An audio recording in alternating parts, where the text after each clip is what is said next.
서연아. 한평 나비축제 한복판, 솜사탕 좌판 앞에서 양복 차림의 남자가 멈춰 섰습니다.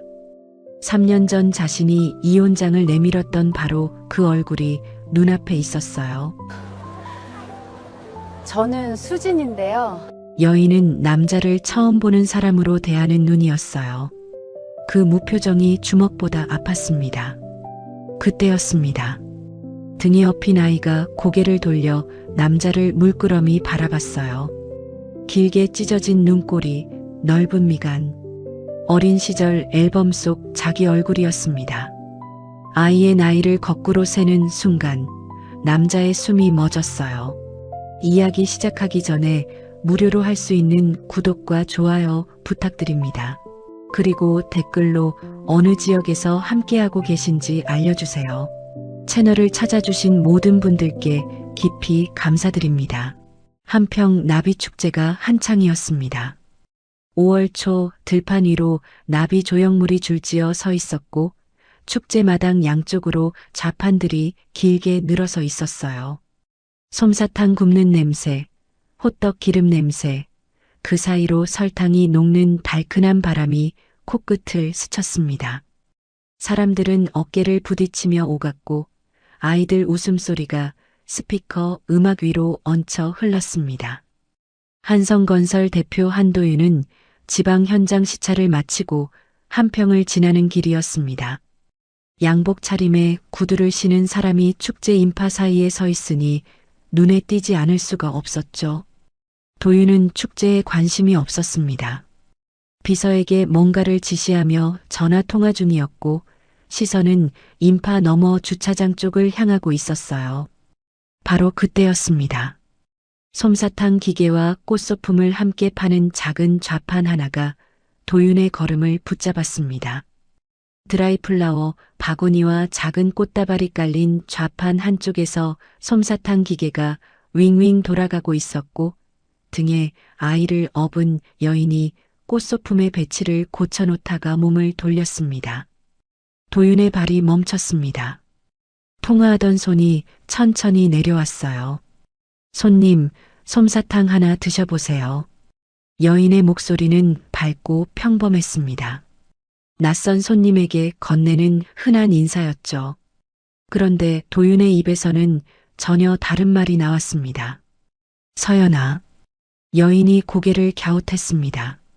눈에 물음표가 떠올랐어요. 저는 수진인데요. 그 한마디에 도윤의 가슴이 세게 내려앉았습니다. 3년 전 자신이 이혼 합의서를 내밀었던 바로 그 얼굴이었습니다.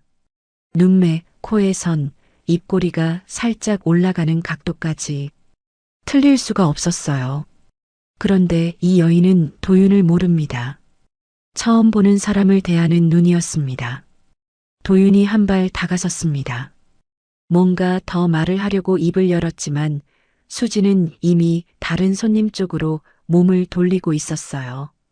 솜사탕을 봉지에 담아 건네며 웃는 모습이 자연스러웠습니다. 도윤에게는 아무런 특별한 반응이 없었죠. 그것 자체가 주먹보다 아팠습니다. 그때 아이가 고개를 돌렸습니다. 수진의 등에 엎인 채 도윤 쪽을 물끄러미 바라봤어요. 길게 찢어진 눈꼬리, 미간 사이에 넓은 간격.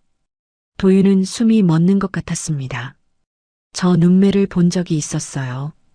어린 시절 어머니가 앨범을 펼칠 때마다 보여주던 자기 얼굴이었습니다. 아이의 나이를 어림했습니다. 2살 남짓. 거꾸로 세면 3년 전 이혼하던 바로 그 무렵이었죠. 등줄기를 타고 차가운 것이 훑고 내려갔습니다. 그때 서연이가 하려던 말이 뭐였지? 짧은 장면 하나가 머릿속을 스쳤습니다. 하객 25명의 조용한 결혼식장. 서연이가 웃고 있었어요. 꽃다발이 작았고 하객이 적었고 그래도 서연이의 웃음은 넉넉했습니다. 그 웃음이 지금 눈앞에 수진이라는 여인의 무표정한 얼굴 위로 겹쳤다가 사라졌습니다. 도윤은 좌판 주변을 떠나지 못했습니다. 서성이고 또 서성였어요. 옆 좌판 상인들이 수상하다는 듯 힐끗거리기 시작했습니다. 수진도 그 시선을 느꼈는지 아이를 등에서 더 꼭 업어올리며 도윤 쪽을 한번 살폈습니다. 경계하는 눈이었어요. 그 사이 좌판 뒤쪽에서 누군가 나타났습니다.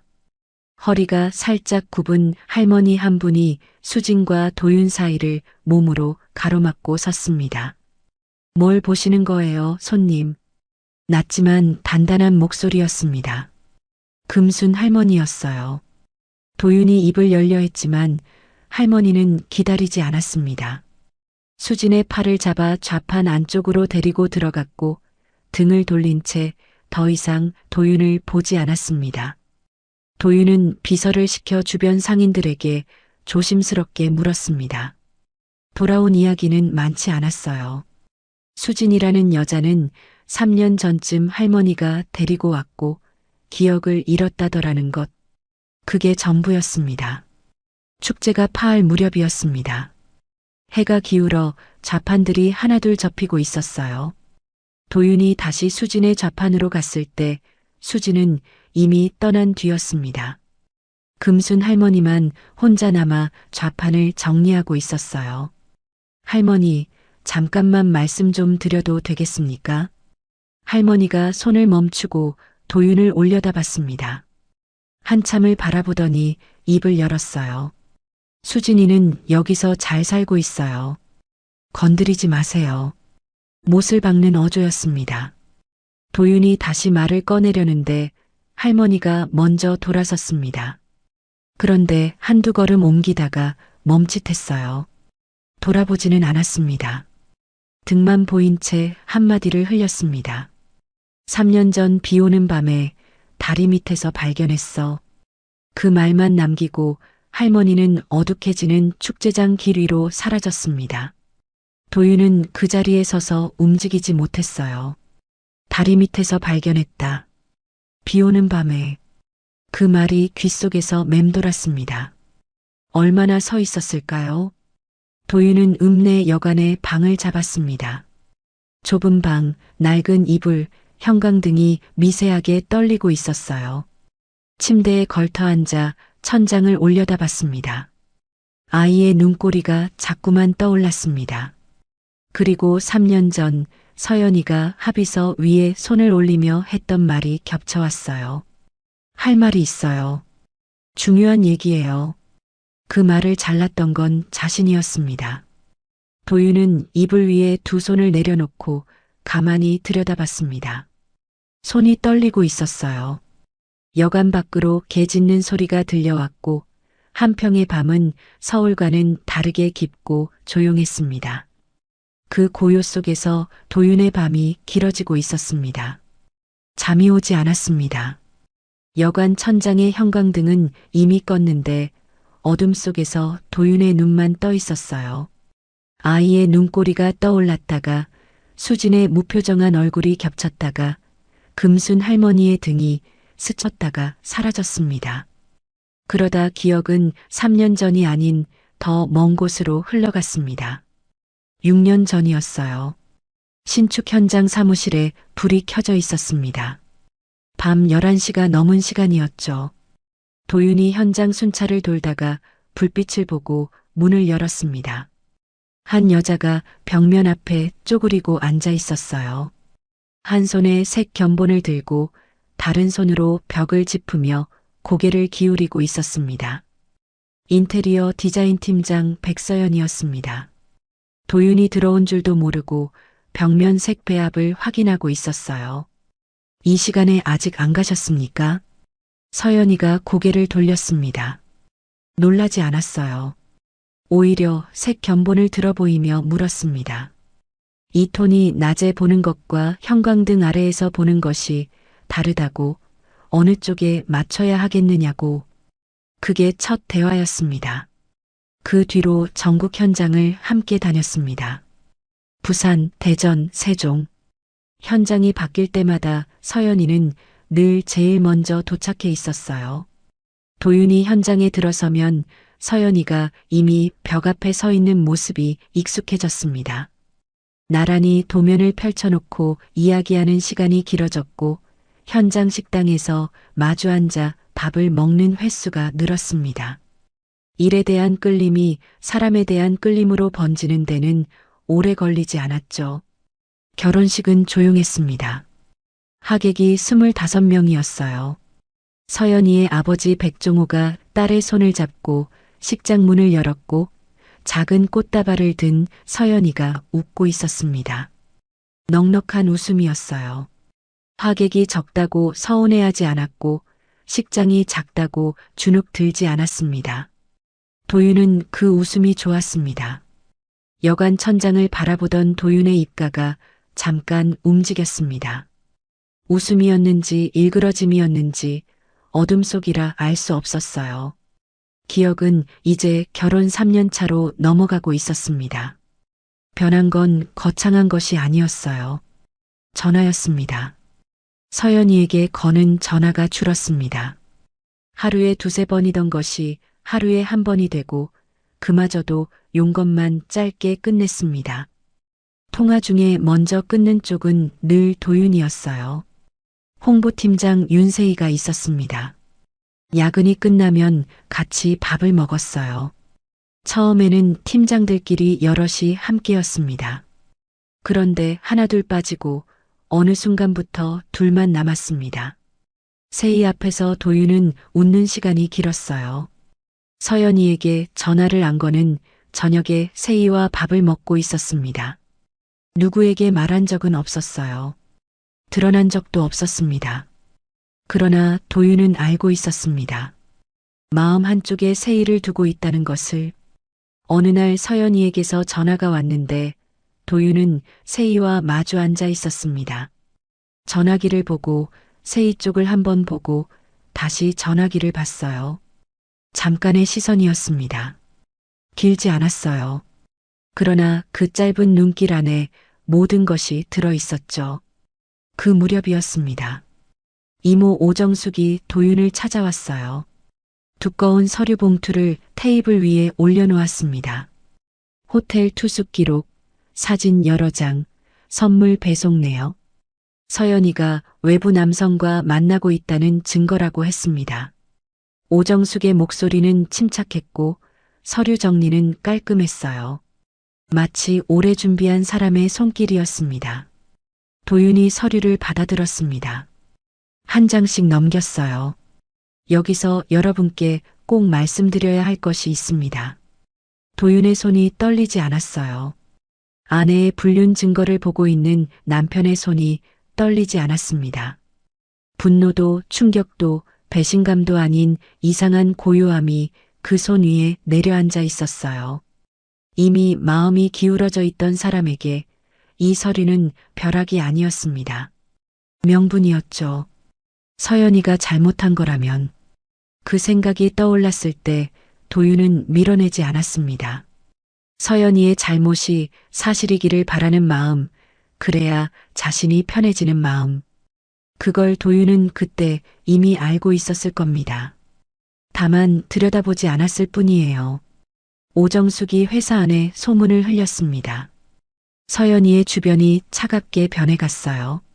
함께 점심을 먹던 사람들이 자리를 피했고 회의실에서 서연이가 들어오면 대화가 끊겼습니다. 서연이는 아무것도 모른 채 그 냉기 속을 걸었습니다. 그리고 집에서 마주 앉았습니다. 거실 테이블 위에 이혼 합의서가 놓여 있었어요. 도윤이 내밀었습니다. 서연이가 종이를 내려다봤습니다. 고개를 들어 도윤의 눈을 찾았어요. 아닌데요. 이건 아닌데요.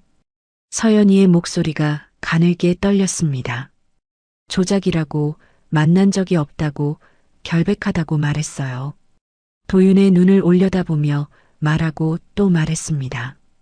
그러나 도윤의 시선은 서연이에게 닿지 않았어요. 테이블 위 합의서 위 어딘가를 보고 있었지만 서연이의 눈만은 피하고 있었습니다. 서연이가 입을 열었습니다. 할 말이 있어요. 중요한 얘기예요. 도윤이 고개를 저었습니다. 더 들을 말은 없어. 서연이의 입이 한 번 더 열렸다가 닫혔습니다. 그리고 다시 열렸다가 다시 닫혔어요. 믿지 않는 눈앞에서 임신을 말하는 것은 살려달라고 매달리는 것과 같았습니다. 서연이는 끝내 그 말을 꺼내지 못했어요. 도장이 찍혔습니다. 합의서 위에 붉은 인주가 번졌고 거실에 짧은 소리 하나가 울렸습니다. 그것으로 끝이었어요. 어둠 속에서 도윤이 몸을 일으켰습니다. 회상이 끊긴 자리에 현재가 돌아왔어요. 여관 방이었습니다. 손을 내려다보니 어젯밤 좌판에서 쥐었던 솜사탕 막대가 아직 손 안에 있었습니다. 언제부터 쥐고 있었는지 몰랐어요. 서연이가 차단당한 그 말. 중요한 얘기. 아이의 나이를 다시 셌습니다. 2살 남짓. 이혼 시점에서 거꾸로 세면 서연이는 그때 이미 임신 상태였을 겁니다. 가능성이 아니었어요. 거의 확신이었습니다. 도윤은 여관 침대에서 일어나 신발을 신었습니다. 문을 열자 한평의 새벽 공기가 차갑게 얼굴을 감쌌어요. 아직 날이 밝지 않은 시간이었습니다. 직접 확인해야 했습니다. 날이 밝기 전에 여관을 나섰습니다. 한평의 새벽 공기는 차고 축축했어요. 논둑 사이로 안개가 낮게 깔려 있었고 도윤의 구두 밑으로 젖은 흙이 눌렸습니다. 축제장까지 걸어서 15분이었어요. 도윤은 수진의 좌판이 있던 자리로 곧장 갔습니다. 좌판은 비어 있었습니다. 접이식 탁자만 덩그러니 놓여 있었고 솜사탕 기계도 꽃다식 쟁반도 없었어요. 축제가 시작되려면 아직 두어 시간은 남은 시간이었습니다. 도윤은 그 자리에 서서 기다렸어요. 주변 좌판 상인들이 하나둘 나와 자리를 펴기 시작했지만 수진의 자리는 비어 있었습니다. 시간이 흘렀습니다. 해가 올라오고 축제 마당에 사람들이 모여들었어요. 옆 좌판에서 호떡 기름이 달궈지는 냄새가 번졌습니다. 그래도 수진은 오지 않았어요. 도윤은 옆 좌판 상인에게 다가갔습니다. 혹시 솜사탕 파는 수진이라는 분이 오늘 안 나오셨습니까? 상인이 도윤을 위아래로 훑어봤어요. 어제 좌판 앞에서 서성이던 양복 차림의 남자를 기억하는 눈이었습니다. 대답이 느렸어요. 수진이네는 매일 나오는 건 아니에요. 집에 있겠지. 집이 어디쯤입니까? 상인이 잠깐 망설였습니다. 그러더니 축제장 뒷길로 나가서 개울을 건너면 감나무가 큰 집이 보인다고 거기라고 짧게 알려줬어요. 그 이상은 말하지 않았습니다. 도윤에게 더 묻지도 않았어요. 다만 돌아서는 도윤의 등을 한참 바라보고 있었죠. 개울을 건넜습니다. 좁은 흙길이 이어졌고 길 끝에 감나무 한 그루가 서 있었어요. 그 뒤로 낮은 돌담집이 보였습니다. 대문은 나무 울타리에 철사를 감아 만든 것이었어요. 마당에 빨래가 널려 있었고 한쪽 구석에 솜사탕 기계가 비닐을 뒤집어 쓴 채 놓여 있었습니다. 도윤이 대문 앞에 섰습니다. 손을 올리기도 전에 문이 열렸어요. 금순 할머니였습니다. 할머니는 도윤이 올 것을 알고 있었다는 듯 놀라지 않았어요. 대문 한가운데에 서서 길을 막았습니다. 어젯밤 축제장에서보다 표정이 더 단단했어요. 그 애는 3년 전에 한 번 죽었어. 첫마디가 그것이었습니다. 도윤의 발이 멈췄어요. 죽은 사람을 또 죽이러 왔어? 할머니의 목소리는 크지 않았습니다. 그런데 한 글자 한 글자가 돌멩이처럼 무거웠어요. 도윤은 아무 말도 하지 못했습니다.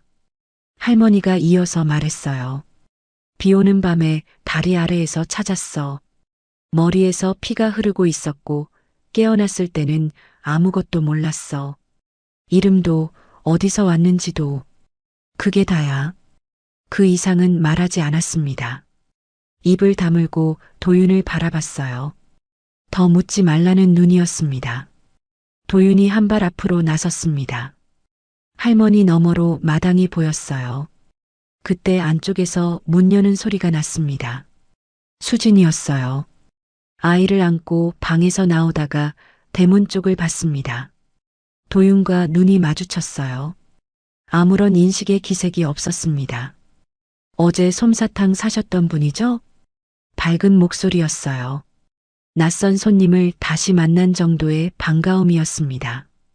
도윤에게는 그 평범한 인사가 칼날이었어요. 서연이라면 이 목소리로 자신을 부르지 않았을 겁니다. 화를 내거나 돌아서거나 울거나 했을 겁니다.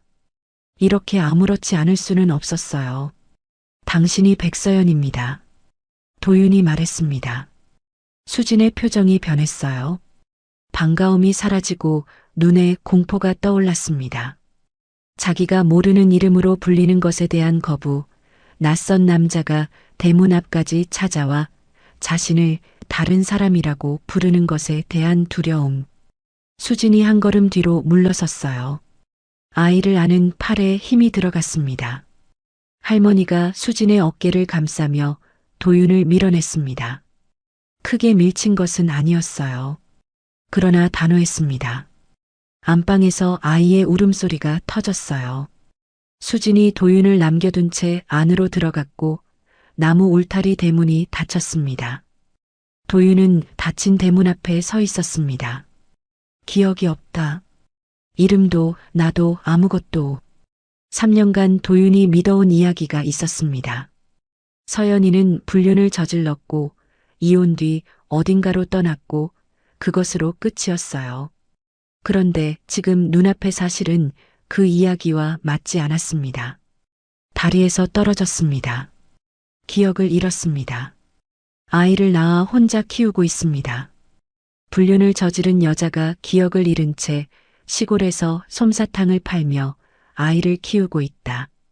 이 두 이야기는 양립할 수가 없었어요. 도윤은 읍내로 돌아오는 길에 발걸음을 멈췄습니다.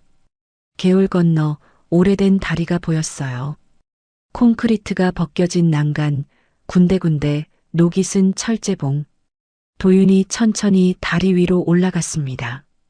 난간에 손을 얹었어요. 거칠고 차가운 감촉이 손바닥에 닿았습니다. 난간 아래로 물길이 보였어요. 수심이 깊지는 않았지만 바닥에 돌이 널려 있었습니다.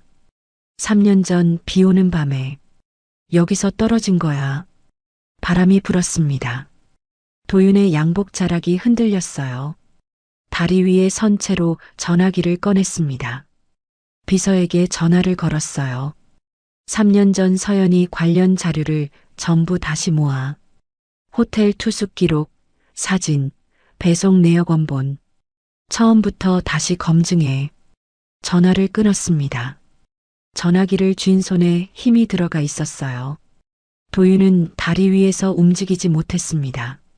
서연이가 여기서 떨어졌을 수 있다는 사실과 그날 밤 자신이 어디에서 무엇을 하고 있었는지가 동시에 떠올랐습니다.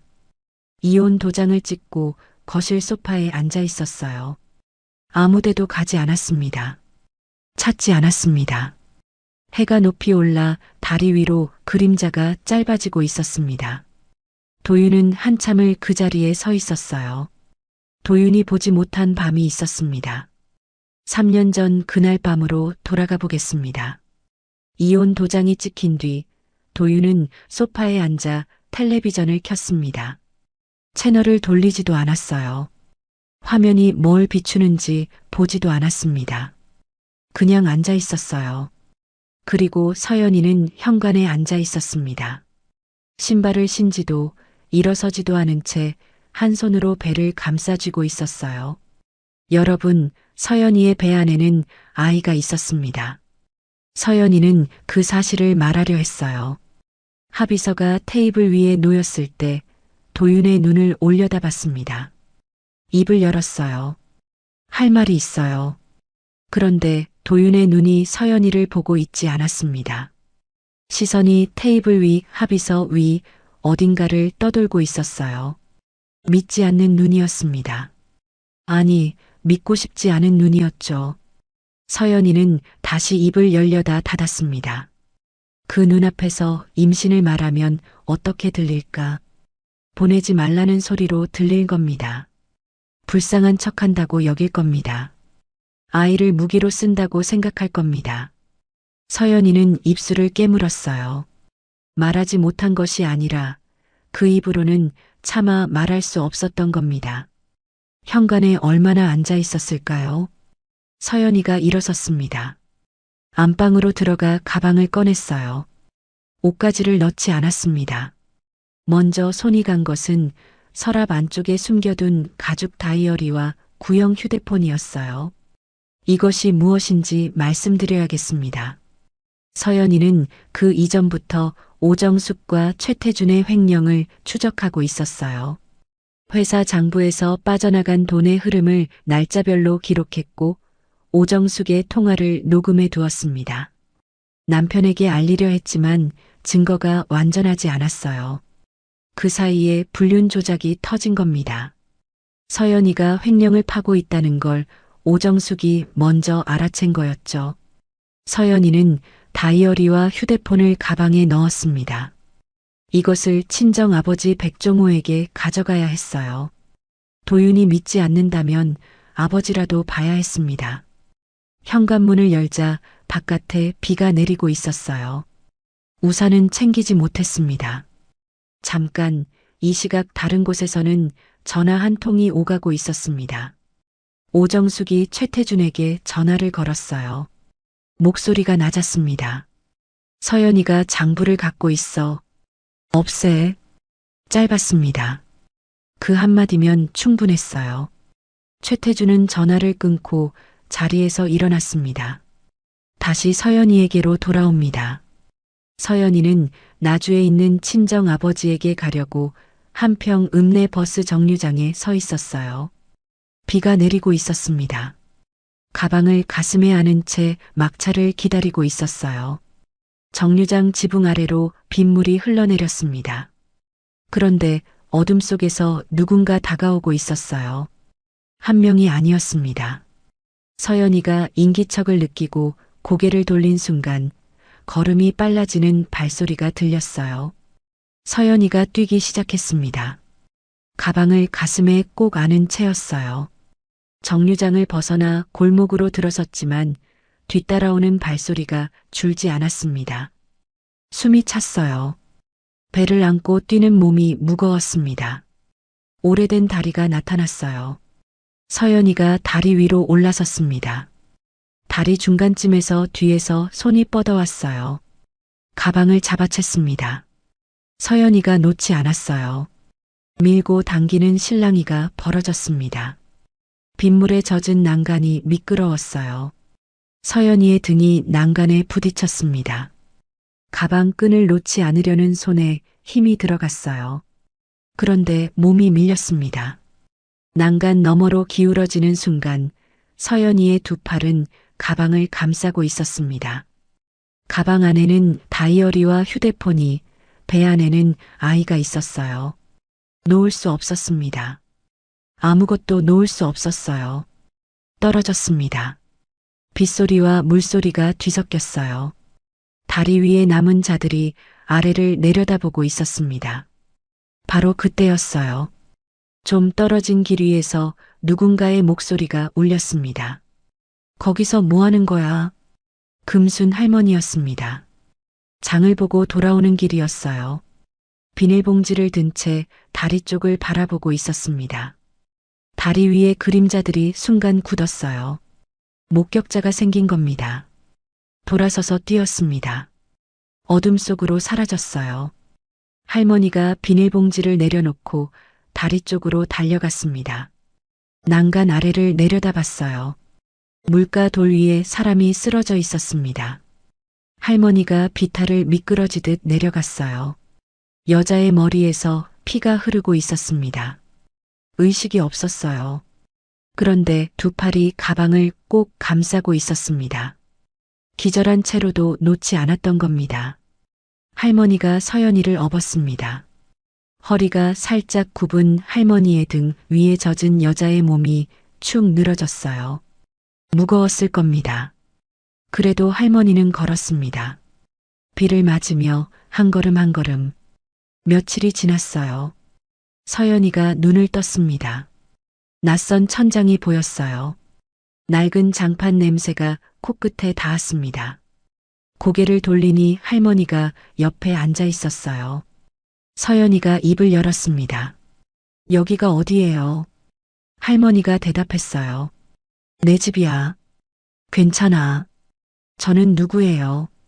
할머니의 손이 멈췄습니다. 서연이의 눈을 들여다봤어요. 그 눈에 아무것도 없었습니다. 이름도 기억도 어디서 왔는지도 텅 비어 있었어요. 할머니가 한참을 바라보다가 입을 열었습니다. 수진이야. 내 이름은 수진이야. 그렇게 수진이가 태어났습니다. 배가 불러왔어요. 몇 달 뒤 아이를 낳았습니다. 할머니가 미역국을 끓여줬어요. 아이가 젖을 물었고 수진이는 이름 모를 아이를 안고 울었습니다. 왜 우는지도 몰랐어요. 그냥 눈물이 났습니다. 할머니가 등을 쓸어주며 아무 말도 하지 않았어요. 할머니가 마을에서 작은 화원을 하고 있었어요.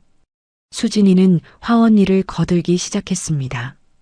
꽃모종에 물을 주고 시든 꽃을 골라내고 드라이 플라워를 만들어 소품을 엮었어요. 이상한 일이었습니다. 기억은 하나도 없는데 꽃을 다루는 손이 유독 능숙했어요.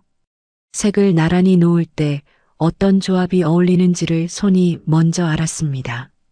머리가 아니라 손가락이 기억하고 있는 것 같았죠. 장날이면 꽃바구니와 드라이 플라워, 소품을 내다 팔았고 축제 때는 솜사탕 기계도 함께 돌렸어요. 아이를 등에 업고 손님을 맞았습니다. 그렇게 3년이 흘렀어요. 할머니가 곁에 있었습니다. 늘 곁에 있었어요. 시점이 현재로 돌아옵니다. 금순 할머니가 집 안광 앞에 서 있었습니다. 나무 문짝에 먼지가 쌓여 있었어요. 3년간 열지 않은 문이었습니다. 그 안에 서연이의 가방이 있었어요. 다이어리와 휴대폰이 들어있는 가방. 할머니가 문짝 위에 먼지를 손끝으로 쓸었습니다. 입술이 작게 움직였어요. 이제 열어야 할 때가 됐나? 그 한마디가 광 앞의 고요 속에 가라앉았습니다. 비서가 보낸 서류가 여관방 테이블 위에 펼쳐져 있었습니다. 재조사 결과였어요. 도윤은 첫 장을 집어들었습니다.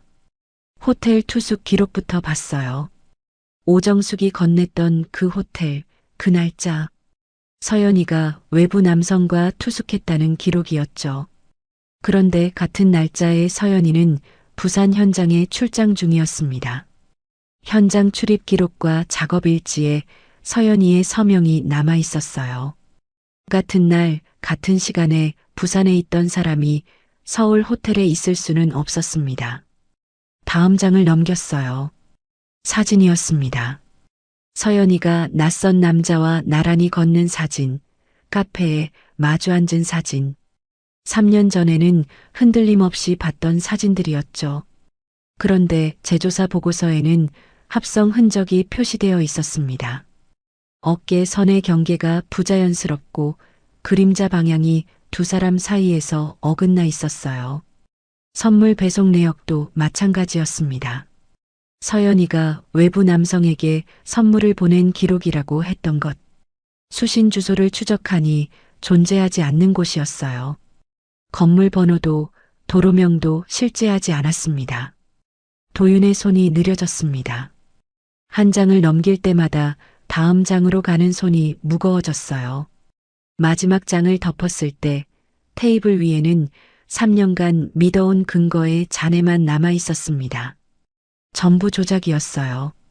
도윤은 서류를 들고 수진의 집으로 갔습니다. 대문 앞에서 금순 할머니가 맞았어요. 이번에는 막지 않았습니다. 도윤의 얼굴을 한참 들여다보더니 고개를 돌려 안쪽을 가리켰어요. 따라와요. 할머니가 앞서 걸었습니다. 마당을 지나 집 뒤편으로 돌아가니 작은 광이 있었어요. 나무 문짝에 먼지가 두껍게 앉아 있었습니다.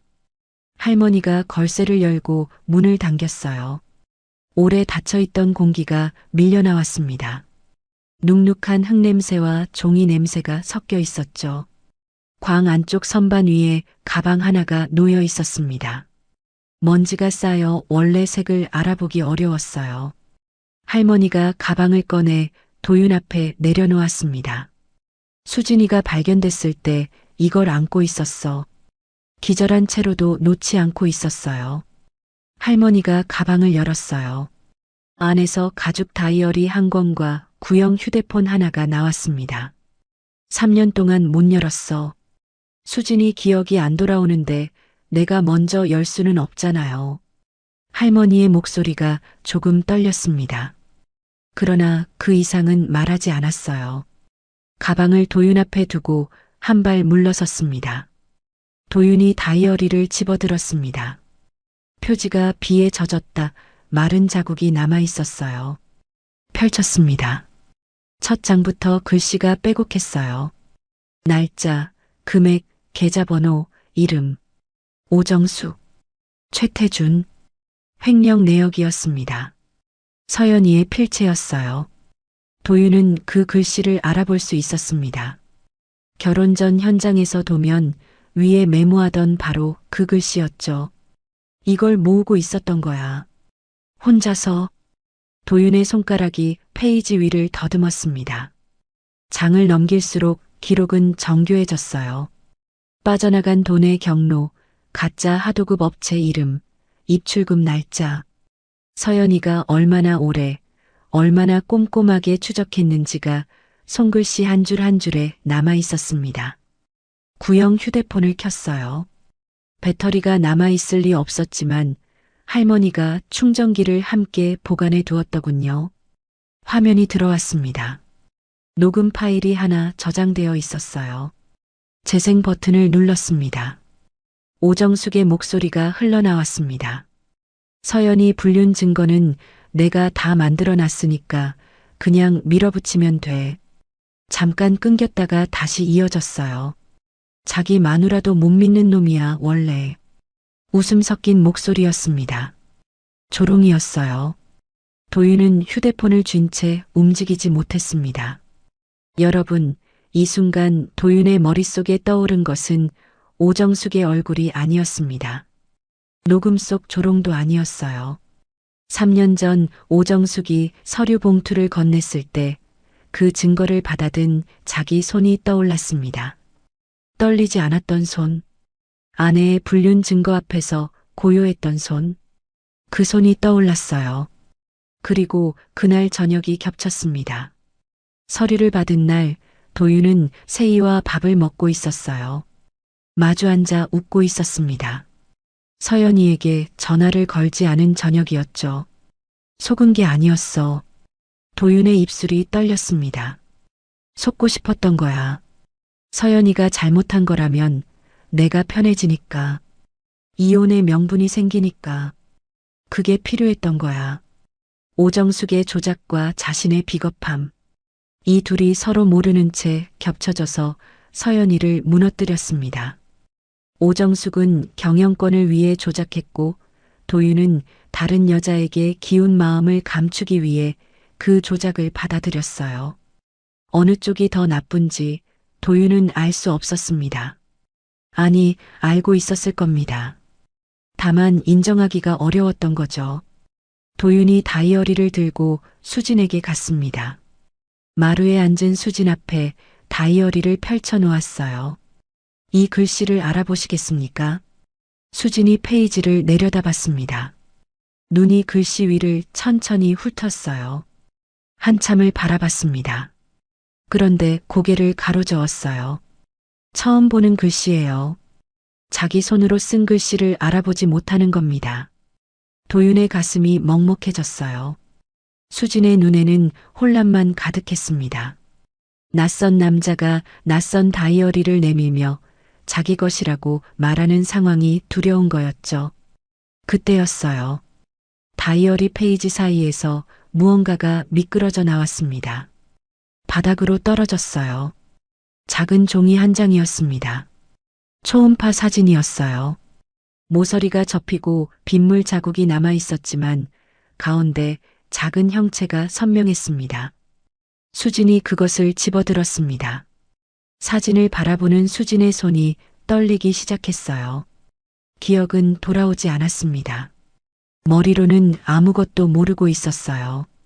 그런데 손이 떨렸습니다. 몸이 먼저 알아본 거였죠. 수진이 초음파 사진을 두 손으로 쥐고 있었습니다. 떨리는 손. 그 너머로 안방에서 잠든 아이의 얼굴이 보였어요. 두 장면이 나란히 놓인 채 마루 위에 시간이 멈춰 있었습니다. 그날 이후 며칠이 지났습니다. 도윤은 서울로 돌아가지 않았어요. 읍내 여관에 머물며 수진의 집을 오갔습니다. 매일 간 것은 아니었어요. 할머니가 허락한 날에만 대문 안으로 들어갈 수 있었죠. 그래도 도윤은 한평을 떠나지 않았습니다. 수진은 도윤을 여전히 낯선 사람으로 대했어요. 경계는 조금 풀렸지만 그것이 기억이 돌아온 것은 아니었습니다. 다만 아이가 도윤에게 먼저 손을 내밀기 시작했어요. 마당에서 놀다가 도윤이 대문 앞에 서 있으면 아이가 울타리 쪽으로 걸어왔습니다. 작은 손가락이 울타리 틈새로 삐죽 나왔어요. 도윤은 그 손가락을 잡았다가 놓기를 반복했습니다. 그런 날들이 이어지던 어느 저녁이었습니다. 도윤이 여관으로 돌아가려고 대문 앞에서 인사를 하는데 안쪽에서 소리가 들렸어요. 수진의 목소리였습니다. 다급했어요. 도윤이 돌아서다 말고 대문을 밀었습니다. 마루 위에서 할머니가 아이를 안고 있었어요. 아이의 얼굴이 벌겋게 달아올라 있었습니다. 이마에 손을 대본 할머니의 표정이 굳어져 있었죠. 아이가 고열로 쓰러진 겁니다. 수진이 방안을 뒤지며 해열제를 찾고 있었어요. 서랍을 열고 닫는 손이 빨랐습니다. 그런데 찾은 해열제는 유통기한이 지난 것이었어요. 수진의 얼굴에서 색이 빠졌습니다. 읍내 병원으로 갑시다. 도윤이 말했어요. 수진이 아이를 안아 올렸고 도윤이 앞서 걸으며 차를 가져왔습니다. 읍내 병원까지 10분이었어요. 야간 당직 의사가 아이를 살폈습니다. 체온이 40도를 넘고 있었어요. 의사의 표정이 좋지 않았습니다. 여기서는 감당이 안 됩니다. 큰 병원으로 가셔야 해요. 수진의 눈이 흔들렸어요. 한평에서 큰 병원이라면 광주였습니다. 1시간 거리였어요. 이 밤에 이 아이를 안고 수진의 입술이 떨렸습니다. 도윤이 전화기를 꺼냈어요. 비서에게 전화를 걸었습니다. 광주대학병원 응급실에 연락하라고, 지금 바로 출발한다고. 목소리가 단단했어요. 흔들림이 없었습니다. 한성건설 대표로서 수십 개 현장을 지휘하던 그 목소리였죠. 차가 달리기 시작했습니다. 도윤이 운전했어요. 뒷좌석에서 수진이 아이를 안고 있었습니다. 아이의 숨소리가 거칠었어요. 작은 몸이 뜨거웠습니다. 수진이 아이의 이마를 수건으로 닦아주고 있었어요.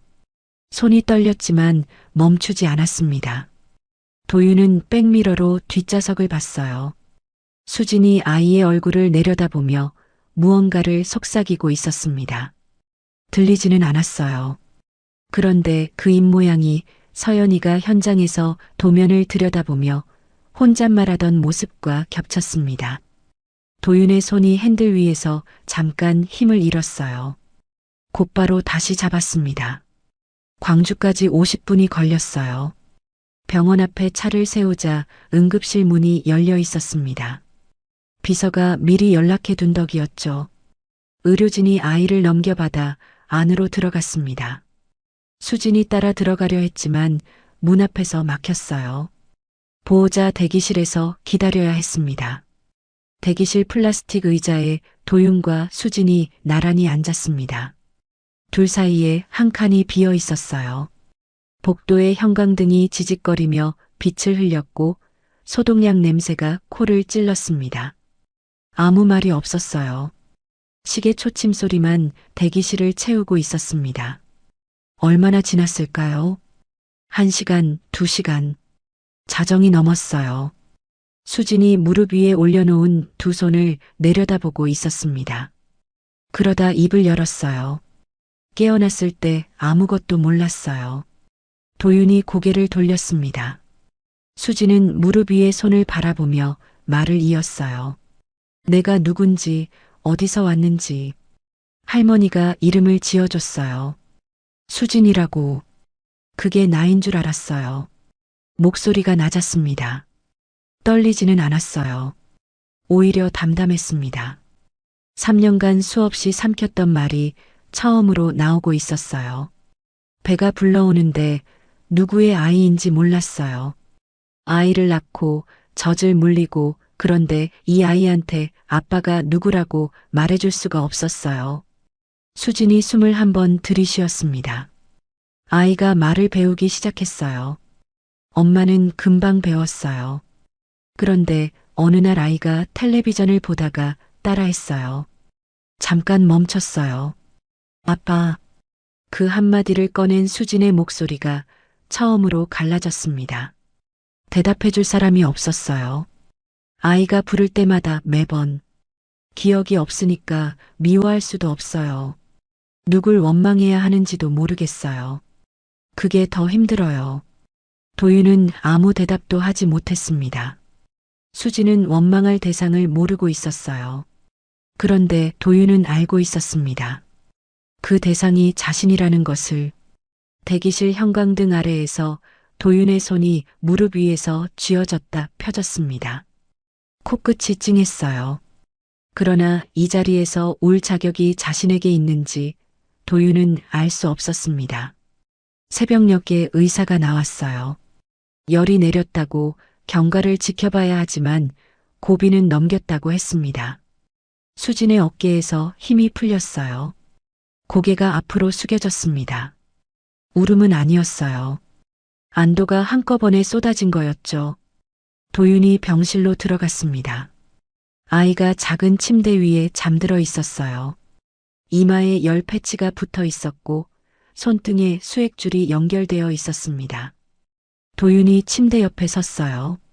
아이의 얼굴을 내려다봤습니다. 형광등 아래에서 눈꼬리의 선이 선명했어요. 미간의 간격, 잠든 입모양. 축제장에서 처음 봤던 그 닮음이 다시 확인되는 순간이었습니다. 내 아이구나. 도윤의 입술이 떨렸습니다. 소리는 나오지 않았어요. 날이 밝았습니다. 아이의 열이 완전히 내리고 잠이 깊어진 뒤 도윤이 수진에게 말했어요. 서울에 가서 끝내야 할 일이 있습니다. 수진이 도윤을 올려다봤어요. 잠깐 망설이다가 물었습니다. 돌아올 거예요? 도윤은 대답하지 않았습니다. 대신 잠든 아이에게 다가가 이마 위에 손을 얹었어요. 열이 빠진 이마가 서늘하고 부드러웠습니다. 도윤의 손이 거기에 잠시 머물렀어요. 아이가 잠결에 고개를 살짝 기울여 그 손 쪽으로 볼을 묻었습니다. 도윤의 손이 떨어지지 않았어요. 한참을 그렇게 서 있었습니다. 도윤이 서울로 올라갔습니다. 광주병원에서 한평으로 수진과 아이를 데려다 준 다음 날이었어요. 여간짐을 챙기지 않았습니다. 다시 올 거니까. 양복 상의만 걸치고 KTX에 올랐어요. 차창 밖으로 논밭이 스쳐 지나갔습니다. 도윤은 창 밖을 보지 않았어요. 손에 쥔 전화기만 내려다보고 있었습니다. 서울에 도착해서 가장 먼저 한 일은 오정숙을 만나는 것이 아니었습니다. 세희를 만났어요. 여러분, 도윤이 왜 세희를 먼저 찾아갔는지 생각해 보시겠습니까? 오정숙이 조작한 건 맞습니다. 그런데 그 조작을 받아들인 건 도윤 자신이었어요. 받아들인 이유의 뿌리에 세희가 있었습니다. 적대자를 처단하기 전에 자기 죄의 뿌리를 먼저 끊으려 한 겁니다. 회사 근처 식당이었어요. 점심시간이 지난 뒤라 자리가 한산했습니다. 세희가 먼저 와 있었어요. 도윤이 맞은편에 앉았습니다. 메뉴판을 펼치지 않았어요. 더 이상 만나지 않는 게 좋겠습니다. 세희의 손이 물컵 위에서 멈췄어요. 도윤을 올려다봤습니다. 잠깐 침묵이 흘렀죠. 갑자기 무슨 말이에요? 이유가 뭔데요? 도윤은 답하지 않았습니다. 고개를 숙인 채 테이블 위를 바라보고 있었어요. 세희가 다시 물었지만 도윤의 입은 열리지 않았습니다. 세희가 물컵을 내려놓고 자리에서 일어섰어요. 가방을 집어들며 한 번 더 도윤을 봤습니다. 도윤은 고개를 들지 않았어요. 세희가 식당 문을 열고 나갔습니다. 빈자리에 물컵이 남았어요. 도윤은 그 물컵을 바라봤습니다. 이 자리에서 밥을 먹던 저녁들이 떠올랐어요. 세희 앞에서 웃던 시간, 그 시간에 서연이에게 전화를 걸지 않았던 것. 오정숙이 증거를 건넨 날에도 이 식당이었습니다. 세희와 마주 앉아 있었어요. 서연이의 불륜 증거를 받아든 손이 떨리지 않았던 그 저녁. 여기서부터였어. 도윤이 자리에서 일어났습니다. 계산대에서 돈을 내고 밖으로 나왔어요. 오후 햇살이 밝았지만 도윤의 얼굴에 그늘이 져 있었습니다. 이제 오정숙을 만날 차례였습니다. 오정숙의 집은 서울 한남동이었어요. 넓은 거실에 꽃이 꽂힌 화병이 놓여 있었고 에어컨 바람이 차갑게 돌고 있었습니다. 오정숙이 소파에 앉아 있었어요. 도윤이 들어서자 반갑게 웃었습니다. 어머, 도윤아. 웬일이야? 요즘 연락도 없더니. 도윤은 웃지 않았어요. 맞은편 소파에 앉으며 가방에서 서류를 꺼냈습니다. 테이블 위에 하나씩 올려놓았어요. 호텔 투숙 기록 재조사 결과, 사진 합성 분석 보고서, 배송지 주소 실제 여부 확인서. 하나씩 올려놓을 때마다 오정숙의 표정이 변했습니다. 처음에는 여유로웠어요. 무슨 서류를 이렇게 많이 가져왔냐는 듯한 눈이었죠. 그런데 두 번째, 세 번째 서류가 올라가자 입가의 웃음이 사라졌습니다. 도윤이 마지막으로 구형 휴대폰을 꺼냈어요. 녹음 파일을 재생했습니다. 거실에 오정숙 자신의 목소리가 울려 퍼졌어요. 서연이 불륜 증거는 내가 다 만들어 놨으니까 그냥 밀어붙이면 돼. 오정숙의 얼굴이 굳었습니다. 에어컨 소리만 거실을 채웠어요. 잠깐의 침묵 뒤에 오정숙이 입을 열었습니다. 그 여자는 원래 우리 집안에 안 맞았어. 반성이 아니었어요. 정당화였습니다. 오정숙의 목소리는 오히려 단단해졌어요. 가문을 지키려고 한 거야. 도윤아, 내 어머니가 살아있었으면 나한테 고맙다고 했을 거야. 도윤의 어머니. 도윤이 12살 때 세상을 떠난 어머니였습니다. 그 뒤로 오정숙이 어머니 자리를 채워줬어요. 학교 행사에 대신 왔고 명절에 밥상을 차렸고 도윤이 대표가 됐을 때 가장 먼저 축하해 준 사람이었습니다. 도윤은 오정숙을 이모라 불렀지만 속으로는 어머니에 가까운 사람으로 여기고 있었어요. 그 이름이 지금 방패로 쓰이고 있었습니다. 어머니를 꺼내지 마세요. 도윤의 목 안에서 말이 올라왔지만 입 밖으로 나오지 않았어요. 대신 도윤은 서류를 테이블 위에 그대로 둔 채 자리에서 일어섰습니다. 이모, 이제 끝입니다. 짧았어요. 목소리가 떨리지 않았습니다.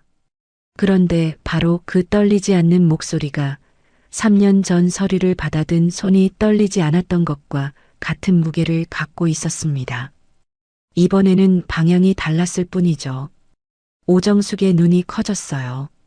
입술이 움직였지만 소리가 나오지 않았습니다. 도윤이 돌아서서 현관으로 향했어요. 구두를 신었습니다. 문을 열기 전에 한 번도 뒤를 돌아보지 않았어요. 문이 닫혔습니다. 현관 밖 복도에서 도윤이 잠깐 멈췄어요. 벽에 등을 기댔습니다. 눈을 감았어요. 명절 아침에 오정숙이 차려준 떡국이 떠올랐습니다. 김이 모락모락 나던 그릇, 국물을 한 숟갈 뜨며 우리 도윤이 많이 먹어라고 했던 목소리. 그것이 전부 거짓은 아니었을 겁니다. 그래서 더 아팠어요. 도윤은 눈을 뜨고 복도를 걸었습니다. 엘리베이터 안에서 비서에게 전화를 걸었어요. 한 평의 경호 인력을 배치해 수진이네 집 주변, 오늘 안으로. 수진과 아이의 안전이 먼저였습니다. 오정숙이 어떻게 나올지 알 수 없었어요. 도윤은 오정숙을 잘 알았습니다. 모서리에 몰리면 물러서는 사람이 아니었어요. 도윤이 나간 뒤 오정숙은 거실 소파에 앉아 있었습니다. 테이블 위에 서류가 흩어져 있었어요. 한참을 움직이지 않았습니다.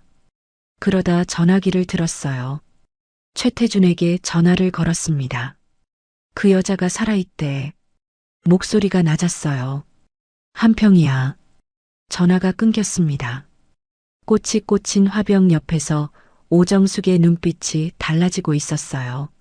슬픔도 반성도 아닌 다른 것이 올라오고 있었습니다.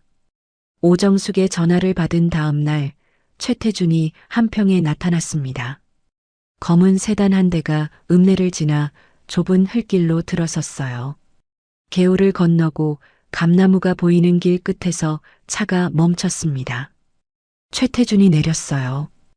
양복 차림이었습니다.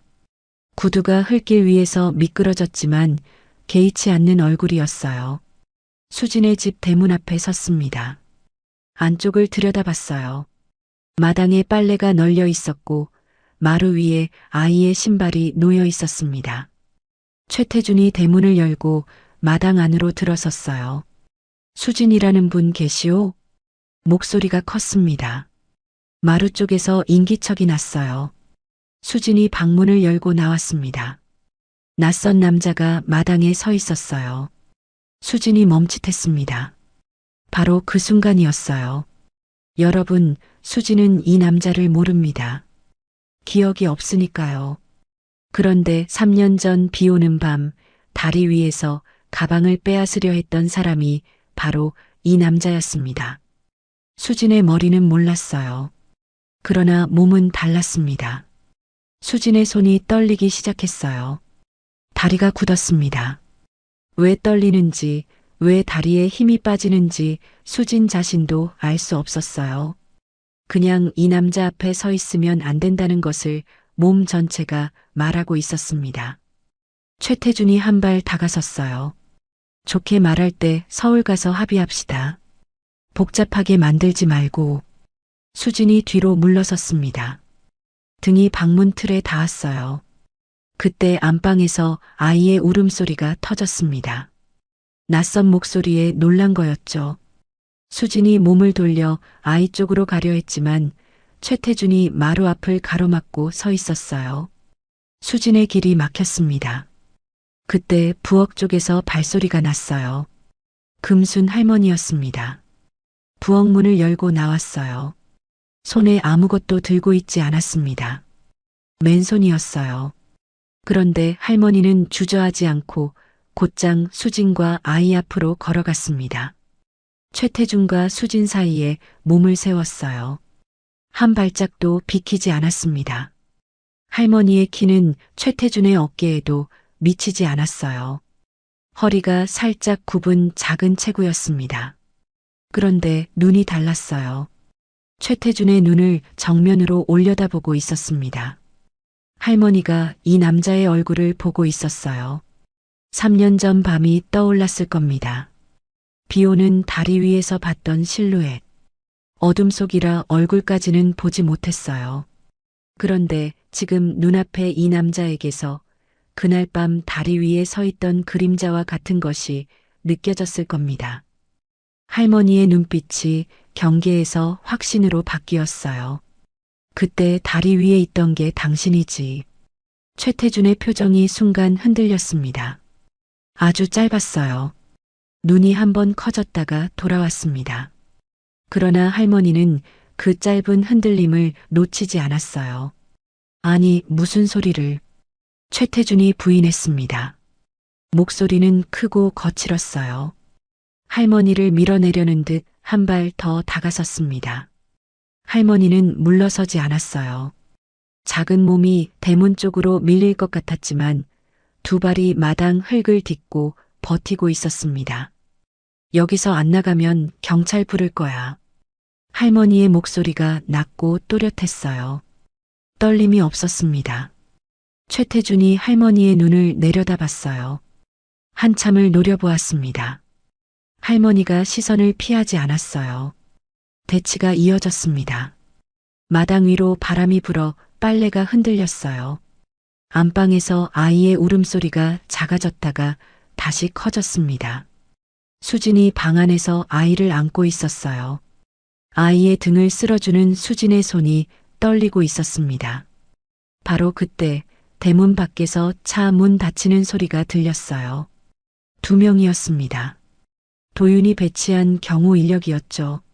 남자 둘이 대문 안으로 들어섰어요. 최태준을 보고 앞을 막았습니다. 나가주십시오. 최태준이 경호 인력을 번갈아 봤어요. 상황이 바뀐 걸 느꼈습니다. 입술을 깨물었어요. 뒤로 한 걸음 물러섰습니다. 그러다 수진이 있는 방 쪽을 한 번 더 봤어요. 두고 봐. 그 말을 남기고 대문을 나섰습니다. 검은 세단이 흙길 위에서 먼지를 일으키며 사라졌어요. 할머니가 그제야 몸을 돌렸습니다. 방 안으로 들어가 수진의 등을 쓸어줬어요.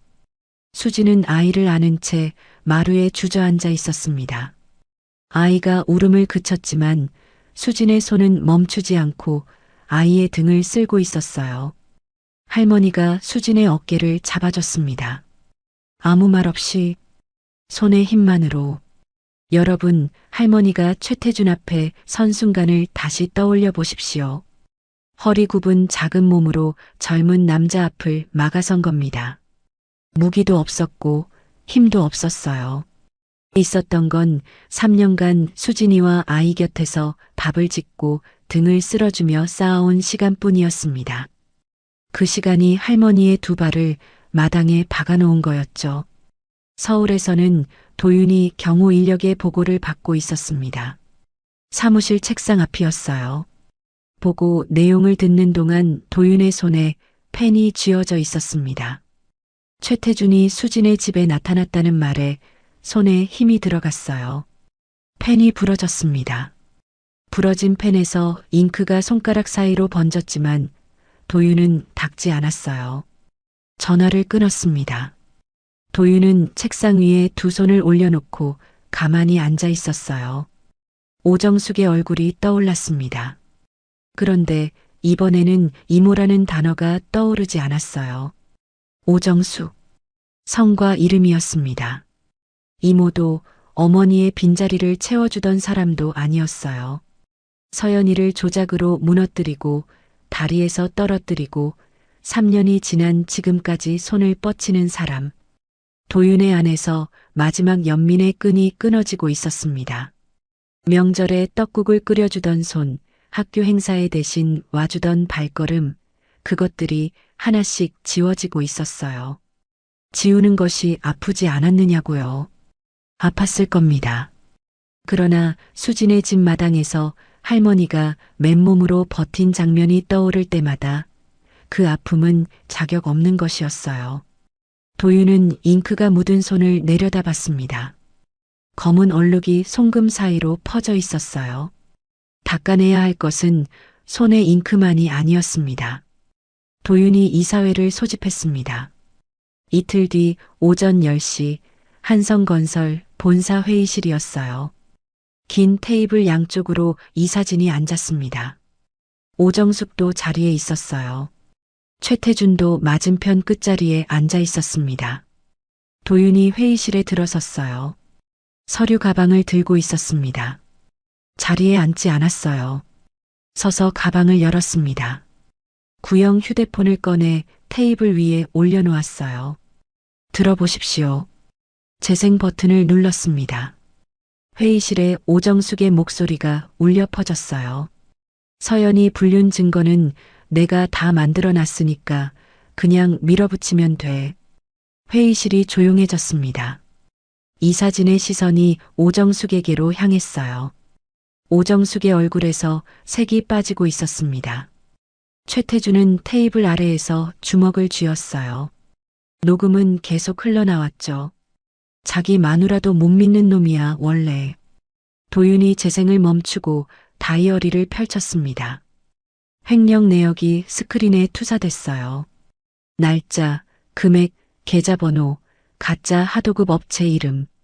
한 장 한 장 넘어갈 때마다 이사진의 표정이 굳어졌습니다. 숫자가 작지 않았어요. 수년간 빠져나간 돈이었습니다.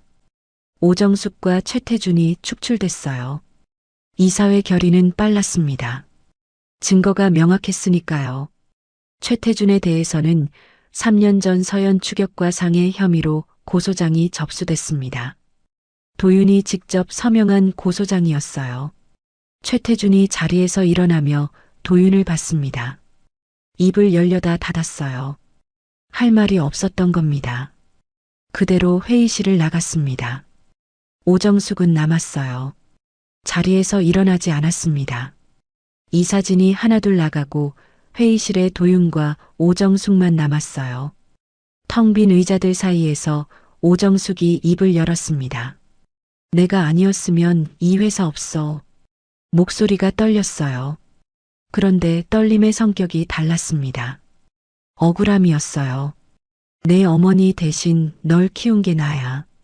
12살 때부터 밤 누가 차렸는지, 학교 누가 데려다 줬는지 기억 안 나? 도윤은 기억하고 있었습니다. 전부 기억하고 있었어요. 어머니가 돌아가신 뒤 텅 빈 집에 이모가 와서 불을 켜주던 날, 교복 단추를 달아주던 손, 졸업식장에서 카메라를 들고 서 있던 모습, 전부요. 그런데 그 기억 옆에 다른 장면이 나란히 놓여 있었습니다. 비 오는 밤 다리 위에서 밀려난 서연이, 기억을 잃고 눈을 뜬 수진이, 이름도 모른 채 아이를 낳은 여자, 3년간 아빠라는 단어에 대답해 줄 사람이 없었던 밤들, 그것도 전부 이 사람 때문이었어요. 도윤은 오정숙을 바라봤습니다. 오래 바라봤어요. 그리고 돌아섰습니다. 한마디도 하지 않았어요. 회의실 문을 열고 나갔습니다. 오정숙의 호소에 대답하지 않은 것이 대답이었죠. 복도를 걸으며 도윤은 다시 한번 비서를 불렀어요. 경영 일선에서 물러나겠다는 뜻을 이사회에 전해줘. 비서가 놀란 얼굴로 도윤을 봤습니다. 도윤은 설명하지 않았어요. 하나를 끝내고 다른 하나를 내려놓는 것. 오정숙을 끝낸 자리에서 자기 자리도 함께 내려놓은 겁니다. 그날 오후 도윤은 서연이의 아버지 백종호를 찾아갔습니다. 백종호는 나주 읍내의 작은 아파트에 살고 있었어요.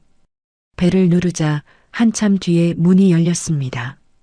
백종호가 도윤을 올려다봤어요. 눈이 마주쳤습니다. 아무 말 없이 한참을 서 있었죠. 도윤이 고개를 숙였습니다. 깊이 숙였어요. 허리가 접힐 만큼. 죄송합니다. 백종호가 도윤을 바라봤습니다. 표정이 읽히지 않았어요. 한참 뒤에 입을 열었습니다. 그 말은 나한테 할 말이 아니야. 도윤이 고개를 들었어요. 서연이한테 해야지. 백종호가 문을 닫지는 않았습니다. 그러나 더 들이지도 않았어요. 도윤이 돌아서는데 백종호의 시선이 도윤의 등 위에 잠깐 머물렀습니다. 미워하는 눈이었을까요? 안쓰러워하는 눈이었을까요? 둘 다였을 겁니다. 딸을 무너뜨린 사위이면서 동시에 손녀의 아버지이기도 한 사람. 백종호의 입술이 한 번 떨렸지만 소리는 나오지 않았어요. 문이 닫혔습니다. 도윤은 서울역에서 KTX를 탔습니다. 한평으로 내려갔어요. 여관에 들르지 않았습니다. 곧장 수진의 집으로 갔어요. 해가 기울고 있었습니다. 감나무 그림자가 마당 위로 길게 늘어져 있었어요. 수진이 마루에 앉아 있었습니다. 아이가 마당에서 놀고 있었어요. 도윤이 대문을 열고 들어섰습니다. 마당 한가운데서 멈췄어요. 그리고 무릎을 꿇었습니다. 흙바닥이었어요. 양복 무릎에 흙이 묻었습니다. 도윤은 그대로 고개를 숙였어요. 믿지 못한 것이 아니라 믿고 싶지 않았던 겁니다. 수진이 마루에서 일어섰어요. 도윤을 내려다봤습니다. 당신이 잘못했기를 바랐습니다. 그래야 내가 편했으니까. 그게 내 죄입니다. 도윤의 목소리가 갈라졌어요. 마당 위로 바람이 불었습니다. 감나무 잎이 흔들렸어요. 수진의 눈가가 붉어졌습니다. 그런데 눈물은 흘리지 않았어요. 기억이 돌아올 수도 있대요. 수진이 말했어요. 목소리가 낮았습니다. 그때 제가 어떤 마음이 될지 모르겠어요. 도윤은 고개를 들지 못했습니다. 대답을 찾지 못한 채 흙바닥 위에 무릎을 대고 있었어요. 바로 그때였습니다. 마당에서 놀던 아이가 비틀거리며 도윤 쪽으로 걸어왔어요. 작은 손이 도윤의 손가락을 잡았습니다. 꼭 쥐었어요. 놓지 않았습니다. 도윤이 아이의 손을 내려다봤어요. 작고 따뜻한 손이었습니다. 이 아이가 내 손을 놓는 날까지는 여기 있겠습니다. 아이의 손을 바라보는 도윤의 눈에 물기가 번졌어요. 감나무 위로 해가 넘어가고 있었습니다. 마당 위에 세 사람의 그림자가 길게 늘어져 있었어요. 수개월이 지났습니다. 도윤은 서울로 돌아가지 않았어요. 한평 읍내 장날이었습니다. 5일장이 서는 날이면 좁은 길 양쪽으로 좌판이 늘어섰어요. 채소 파는 할머니들 사이로 생선 비린내와 풀냄새가 섞여 흘렀습니다. 그 길 한가운데에 꽃소품 좌판이 하나 있었어요. 드라이플라워 바구니, 작은 꽃다발, 말린 꽃을 엮어 만든 소품들이 좌판 위에 가지런히 놓여 있었습니다. 그 좌판 옆에 도윤이 서 있었어요. 앞치마를 두르고 있었습니다. 소매를 걷어올린 팔로 꽃바구니를 좌판 앞쪽으로 옮기고 있었어요. 수개월 전 양복에 구두를 신고 축제장을 지나던 사람과 같은 사람이라고는 믿기 어려운 모습이었죠. 어머, 이 꽃바구니 얼마예요? 지나가던 손님이 물었어요. 도윤이 웃으며 값을 알려줬습니다. 수진이가 옆에서 드라이플라워, 소품을 정리하다가 도윤 쪽을 흘끗 봤어요. 도윤이 손님에게 꽃바구니를 건네는 손이 서툴렀습니다. 꽃잎이 꺾이지 않게 잡는 법을 아직 다 익히지 못한 거였죠. 수진이가 다가와 도윤의 손 위에 자기 손을 얹어 방향을 잡아줬어요. 짧은 순간이었습니다. 수진이가 손을 거두고 돌아섰어요. 도윤은 손등에 남은 온기를 느끼며 손님에게 바구니를 건넸습니다. 여러분 기억하시죠? 수개월 전 축제장에서 수진이가 도윤에게 했던 말이 있었습니다. 손님, 솜사탕 하나 드셔보세요. 낯선 손님에게 건네는 인사였어요. 지금 도윤은 그 좌판 옆에서 함께 손님을 맡고 있었습니다. 손님이 아니라 같은 편이 된 거였죠. 아이는 좌판 아래에 깔아놓은 돗자리 위에 앉아 있었어요. 수개월 전에는 수진이의 등에 엎여 도윤을 바라보기만 했던 아이였습니다. 지금은 도윤의 무릎 위로 기어 올라오는 것이 버릇이 되어 있었어요. 도윤이 앉기만 하면 아이가 다가와 무릎에 올라탔습니다. 오늘도 그랬어요. 도윤이 잠깐 쪼그려 앉자 아이가 무릎 위에 올라와 드라이플라워 한 송이를 만지작거리고 있었습니다. 장이 파할 무렵이었어요. 좌판을 접고 물건을 정리하는데 수진이가 남은 꽃소품을 상자에 담고 있었습니다. 도윤이 옆에서 좌판 다리를 접었어요. 나란히 일하는 모습이 익숙해져 있었습니다. 이게 맞는 건지 모르겠다. 도윤은 가끔 그런 생각을 했어요. 솜사탕을 팔고 꽃바구니를 나르는 것으로 3년이 메워지는 건지. 답은 나오지 않았습니다. 다만 아이가 아침마다 도윤의 손가락을 잡고 마당을 걸을 때 그 작은 손의 힘이 도윤을 여기에 붙들어 두고 있었어요. 수진이의 기억은 아직 돌아오지 않았습니다. 백서연이라는 이름도 한성건설도 하객 25명의 결혼식장도 수진이의 머릿속에는 없었어요. 그런데 새로운 기억이 쌓이고 있었습니다. 아이가 열이 나던 밤 함께 달리던 기억, 장날에 나란히 좌판을 펴던 아침, 마루에서 보리차를 마시며 마당을 바라보던 저녁. 그 기억들이 과거의 빈자리 옆에 하나씩 놓이고 있었어요. 화원에서도 달라진 것이 있었습니다. 도윤이 꽃모종에 물을 주기 시작했어요. 할머니가 알려준 대로 아침 저녁으로 물을 줬습니다. 처음에는 양이 맞지 않아 모종이 축 처지기도 했어요. 할머니가 혀를 끌끌 차며 물조리개를 빼앗았죠. 그래도 도윤은 다음날 아침 다시 물조리개를 들었습니다. 저녁이었어요. 마루에 세 사람이 나란히 앉았습니다. 아이가 도윤의 소매를 잡은 채 잠들어 있었어요. 작은 손이 옷감을 꼭 쥐고 풀리지 않았습니다. 수진이가 보리차 잔을 들고 마당을 바라봤어요. 도윤도 잔을 들었습니다. 수개월 전을 떠올려 보십시오. 축제장에서 도윤의 손은 비어 있었습니다. 여관방에서 솜사탕 막대 하나만 쥔 채 천장을 바라보고 있었죠. 지금 도윤의 한쪽 손에는 보리차 잔이 있었어요. 다른 한쪽에는 아이의 손이 있었습니다. 마당 한쪽에 화분이 놓여 있었어요. 수진이가 심어둔 꽃모종이었습니다. 모종이 햇빛 쪽으로 조금 기울어 있었어요. 누가 방향을 잡아준 것이 아니었습니다. 빛이 있는 쪽으로 스스로 자란 거였죠. 할머니가 보리차 주전자를 들고 마루로 나왔습니다. 마루 끝 의자에 앉았어요. 세 사람이 나란히 앉아 있는 모습을 바라봤습니다. 잠든 아이인 마당을 보는 수진이, 보리차 잔을 든 도윤.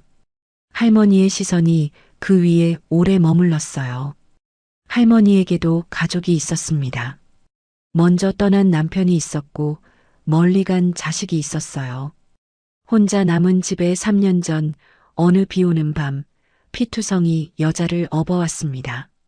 그날부터 집에 다시 밥 짓는 냄새가 났고 아이 울음소리가 났어요. 텅 비었던 마당에 신발이 놓이기 시작했습니다. 지금은 네 켤레였어요. 할머니의 입가에 미소가 천천히 번졌습니다. 주름 사이로 퍼지는 작은 미소였어요. 보리차를 한 모금 마셨습니다.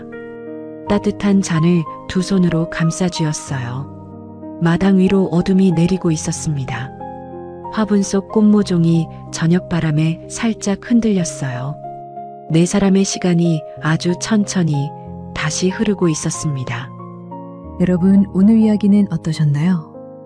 사람이 사람에게 가장 큰 상처를 주는 건 미워해서가 아니라 외면해서라고 합니다. 보고 싶지 않은 것을 안 보고, 듣고 싶지 않은 말을 안 듣고 편한 쪽으로 고개를 돌리는 것. 그게 칼보다 깊은 상처를 남길 때가 있어요. 그런데 또 사람이니까요. 돌아갈 수 있습니다. 늦었다고 생각한 그 자리에서 무릎을 꿇을 수 있고 비어있던 손을 내밀 수 있어요. 화분 속 꽃모종이 빛이 있는 쪽으로 저절로 기울듯이 사람의 마음도 결국은 제자리를 찾아가는 것 아닐까 싶습니다. 오늘 준비한 영상은 여기까지입니다. 영상이 즐거우셨다면 구독과 좋아요, 댓글 부탁드립니다. 시청해주셔서 감사합니다.